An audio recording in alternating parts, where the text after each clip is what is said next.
In a small, quiet town surrounded by dense forests, there was a place the locals called the Whispering Woods. Few dared to enter. Those who did often returned with chilling tales, or didn't return at all. Claire, a curious journalist, was intrigued by the stories. She had heard whispers of a woman who had vanished there a decade ago, leaving behind only a tattered journal filled with cryptic notes and unsettling drawings. Determined to uncover the truth, Claire set out one cloudy evening with a flashlight and her recorder. As she stepped into the woods, the first thing she noticed was the silence. No rustling leaves, no chirping birds, just an oppressive, unnatural stillness. The deeper she went, the heavier the air became, as if the forest itself was holding its breath. Then she heard it, a faint whisper. Claire, her heart froze. She hadn't told anyone she was coming.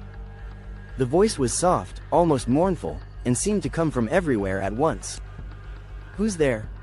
Claire called out, her voice trembling. No response. Only more whispers. They grew louder, more insistent, surrounding her like a swarm. She swung her flashlight wildly, its beam slicing through the darkness, but found nothing. Suddenly, the whispers stopped, and the silence returned. That's when she saw it, a figure standing just a few feet away.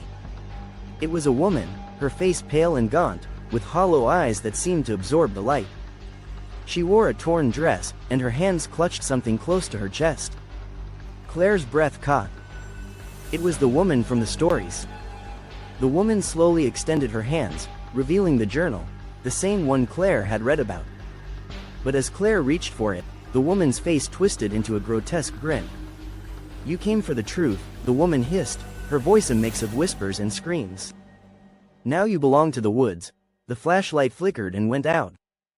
In the darkness, Claire felt cold hands grip her shoulders. She screamed, but the sound was swallowed by the forest. The next morning, Claire's car was found parked near the edge of the woods, but there was no sign of her. Days later, hikers discovered her recorder lying on the forest floor. When the police played it, all they heard were whispers, Claire's voice, faint and desperate, repeating the same chilling phrase, "Don't come. Don't come. Don't come." To this day, the Whispering Woods remain untouched, and Claire's fate remains a mystery. But on quiet nights, some say you can still hear her voice among the trees, warning others to stay away.